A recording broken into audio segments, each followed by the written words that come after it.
mohon maaf ya Bang Kodari, dari tadi kan disebut bahwa niat Pak Presiden baik, niatnya baik.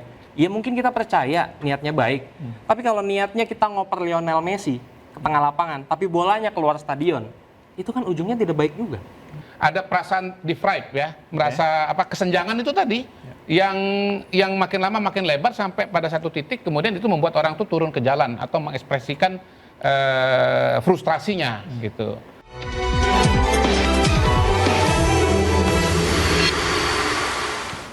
Kembali di interupsi pemirsa, tadi juga kami mendengar informasi bahwa Istana mengatakan bahwa dari 17 tuntutan yang menjadi poin yang menjadi deadline-nya besok tidak semua bisa dipenuhi. Nah, tanggapan Anda? Oke, pertama-tama sih kita apresiasi dulu ya dari semua pihak, termasuk dari bapak-bapak tadi yang sudah mendengarkan dan juga berjanji, berkomitmen gitu ya untuk melakukan perbaikan, untuk berbenah ke depannya, dan kita ingatkan kembali semangat utamanya dari tuntutan 17/8 ini adalah transparansi, reformasi, dan juga empati.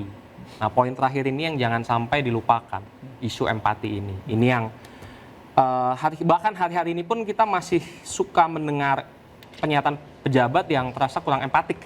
Kemarin Menteri Agama bilang kalau mau jadi kaya jangan jadi guru. Oke. Sempat ada pernyataan seperti itu. Itu kan bukan pernyataan yang cukup bijak dan juga empatik. Jadi ada masalah besar dalam komunikasi pemerintah, termasuk juga presiden, yang perlu untuk diperbaiki. Harus dicari dulu akar masalahnya nih.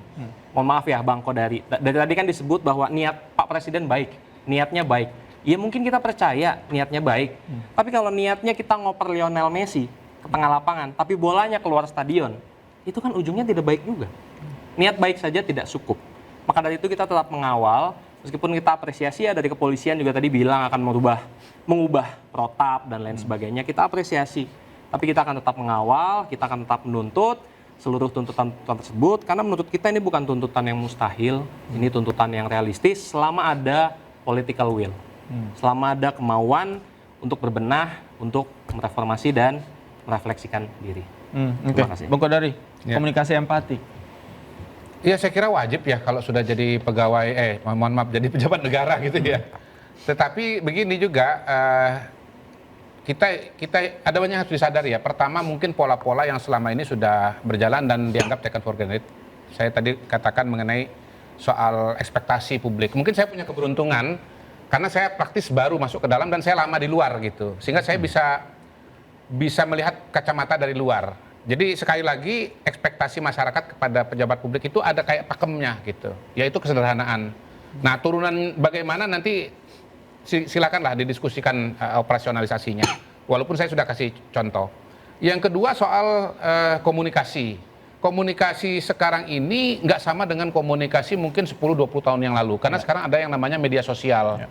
Hal-hal yang dianggap pribadi, yang tadinya itu personal, konsumsi terbatas, pada hari ini justru akan menjadi konsumsi ke publik begitu. Dan ini kaitannya dengan yang pertama. Karena kalau yang pertama sederhana, maka kemudian ketika itu misalnya merembes ke media sosial atau ke media massa, itu tidak akan menimbulkan, kalau dalam psikologi itu ya, namanya itu relative deprivation. Jadi orang itu, semua teori-teori mengenai protes, demonstrasi, social movement, itu berangkat dari teori mengenai deprivasi relatif. Jadi ada perasaan deprived ya, merasa kesenjangan itu tadi yang makin lama makin lebar sampai pada satu titik kemudian itu membuat orang tuh turun ke jalan atau mengekspresikan frustrasinya gitu. Nah, ini semua memang harus dikelola dengan baik, bukan hanya individu tapi juga lembaga. Karena kalau individu sendiri tanpa ada dukungan dari lembaga rasanya agak sulit. Mudah-mudahan nanti dari DPR, teman-teman pimpinan partai politik juga akan memberikan arahan kepada code of conduct lah, katakanlah begitu, untuk anggota dewan. Tetapi saya mengatakan kita juga harus narik jauh ke pemilu misalnya. Bagaimana pemilu kita nanti seleksi dari partai politik, syarat-syarat untuk menjadi calon misalnya, yang seperti saya sampaikan. Katakanlah misalnya dia pernah aktivis S1, kalau nggak pernah aktivis minimal S2. Kemudian juga harus diingatkan juga bahwa mungkin saja anggota dewan pada hari ini salary-nya atau kompensasinya besar karena dia harus melayani sekian banyak konstituen di lapangan yang minta dilayani secara secara secara material begitu ya. Nah, karena itulah mungkin sistem pemilu juga harus dievaluasi. Ya. Karena sistem pemilu yang membuat kemudian melahirkan suatu kebutuhan untuk punya uang besar, itu juga kontribusi kepada proses Kos ini. politiknya Semua, mahal. iya, semua harus dievaluasi. Oke, Bang Isnur. Jadi hati-hati dengan kemiskinan dan penderitaan rakyat yang sebenarnya mungkin itu nggak terlihat oleh pemerintah. Karena banyak angka-angka yang saya menduga dan meyakini itu ditutupi. Misalnya gini, tadi 5% itu, Celios kemudian melihat angka, ini kok ada keanehan angka 5% ini. Jangan-jangan BPS-nya yang bermain-main sehingga dilaporkan ke PBB. Jadi penting pemerintah itu jujur dan mengakui apa masalah di masyarakat dengan benar-benar angkanya baik. Ya. Perubahan apa sih yang paling penting menurut saya ya? Paling real kalau Prabowo mau mengubah dan menerima ini. Bagi saya pertama adalah perintah yang tegas untuk aparatnya yang represif menangani massa. Yang kedua, segera ubah mata program sama mata anggaran di seluruh Indonesia. Misalnya gini, MBG Bang Kodari, MBG itu sangat besar, 31 triliun. Ya. Dan itu bahkan mengalahkan angka seluruh pendidikan.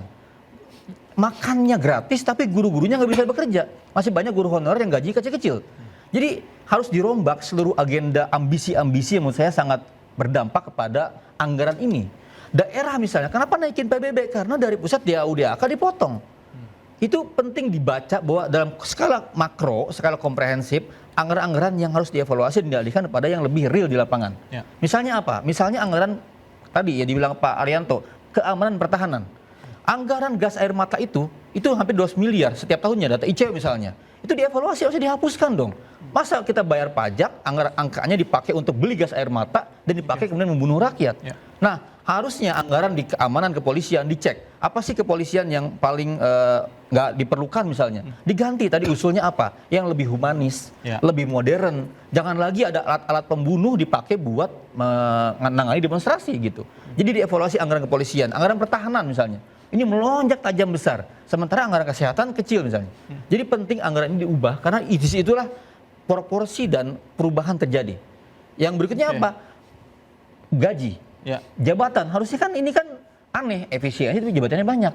Oke. Pejabatnya sampai 100 misalnya. Nah itu dievaluasi lagi sudah setahun pemerintahan ini dan gaji-gajinya dikurangi. Oke. Contoh baik pemotongan tantim komisaris BUMN itu pun contoh baik. Ya. Bisa nggak sekarang tunjangan lain dikurangi juga? Itu bisa ditiru ya? Harusnya. Untuk yang lain, Iya ya? dong, jangan sampai menteri mobilnya mewah-mewah Oke. sekali sementara rakyat jalan Baik. kaki jadi sulit. Oke, baik. Pak Arianto, silakan. Baik, terima kasih. Saya kira ini merupakan pembelajaran yang bagus untuk polisi ya. Kalau untuk tuntutan tadi, polisi terus terang kita nggak punya kapasitas untuk bisa bagaimana cara memenuhinya. Iya. Tapi dari pengalaman ini, maka itu tadi saya terima kasih Pak Isnur mengingatkan pada kita. Masalahnya sekarang ini kan yang kita bicarakan masalah pelanggaran HAM yang dilakukan oleh aparat di lapangan ya, yang represif terlalu Iya. itu ya. Kuncinya menurut saya ini ya, pelanggaran HAM itu bisa dikurangi apabila aparat terdepan itu diberikan peralatan yang memadai untuk meminimasi terjadinya pelanggaran HAM. Misalnya persenjataannya itu tadi, kurangi yang bisa menjadikan pelanggaran HAM yang besar. Yang kedua, yang manusiawi, yang humanis kan, semuanya itu. Gitu. Tapi sayangnya selama ini kan reformasi yang baru ini kan keluar dari militer menjadi sipil itu kan sistem persenjataan kan masih mengacu TNI kan. Oke. Iya. Itu yang mesti dirubah total ini. Iya. Menurut saya sih kayak gitu. Jadi Oke. karena kaitannya dengan HAM itu terus kemudian SOP. Oke. SOP itu dulu dibikin mungkin hanya pakai orientasinya pada situasi yang dulu. Padahal sekarang situasinya berubah kan Iya, gitu. baik. Makanya SOP itu harus berubah. Oke. Jadi tekanannya pada meminimais terjadinya trigger ataupun apa itu tadi sehingga menjadikan pelanggaran. Baik. Saya kira itulah yang kesimpulan dari Oke, Pak saya. baik, baik. Mas Oki, terakhir nih, kalau misalnya besok belum ada poin-poin yang memang bisa di follow up dan diterapkan, seperti apa tindak lanjutnya? Kita akan terus mengawal ya. Yang pasti kita akan terus mengawal, kita akan mengecek nih komitmen.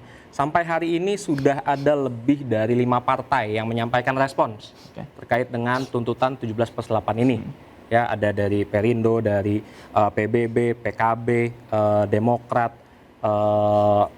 dan lain-lain. Sudah mulai menyampaikan respon. Dari DPR juga sudah menerima hari ini, kita menyampaikan surat formal teman-teman dari kolektif 17+8 dan sudah diterima oleh Bang Andre Rosiade dan juga Oneng.